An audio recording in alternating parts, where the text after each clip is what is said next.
নমস্কার বন্ধুরা, আশা করি আপনারা সবাই ভালো আছেন। আজকে যে বিষয়ের উপরে আলোচনা করব সেটি হলো ভয়। ভয় হলো মনের একটা আতঙ্ক বা আশঙ্কা জনিত অনুভূতি যে আমি হয়তো কষ্ট পেতে পারি বা আমার যা আছে তা আমি হারাতে পারি। এই ধরনের অনুভূতি আমাদের অনেক ক্ষতি করে, হয় মানুষের মনেই তৈরি হয়। দার্শনিক কবি ভর্তৃহরি বলেছেন, সব বস্তুই ভয়ান্বিত।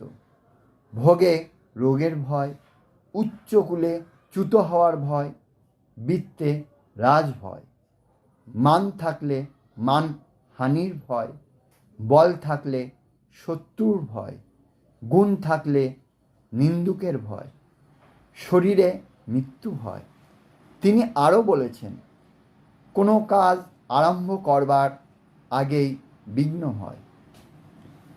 ভয়ের কারণ কি? আমরা যখন ভীতিমূলক জিনিস দেখি, শুনি বা চিন্তা করি, তখন আমাদের ব্রেনের অ্যামিগডালা অংশ কাজ করতে শুরু করে। এই অ্যামিগডালা থেকে এক ধরনের বিপদ সংকেত শরীরের সব অংশে ছড়িয়ে পড়ে, তা থেকে ভয় তৈরি হয়। আবার দেখা যায় দেহে নিউরোট্রান্সমিটার বা স্নায়ু প্রবাহ বহনকারী পদার্থের তারতম্য ঘটলে মানুষ ভয় পেয়ে থাকে। এছাড়া অনেক সময় পরিবারের কারোর মধ্যে এই সমস্যা থাকলে পরবর্তী বংশধরের মধ্যে এই ভয়ের সমস্যা তৈরি হয়। ভয় পেলে কি হয়? মনে একটা অস্বস্তিকর পরিস্থিতি তৈরি হয়। এই সমস্যার সমাধানের পথ কী? ভয়কে আমাদের নির্মূল করতেই হবে, না হলে আমাদের জীবনে বিশেষ করে মানসিক দিক থেকে অনেক সমস্যা তৈরি হবে। এই ভয়ের সমাধানের পথগুলো হলো, 1 নম্বর, ডিপ ব্রিদিং এক্সারসাইজ। আমরা প্রত্যেক দিন যদি দিনে 2 বার করে 5 মিনিট করে ডিপ ব্রিদিং এক্সারসাইজ করি, তাহলে আস্তে আস্তে এই সমস্যা থেকে আমরা মুক্তি পেতে পারি। 2 নম্বর,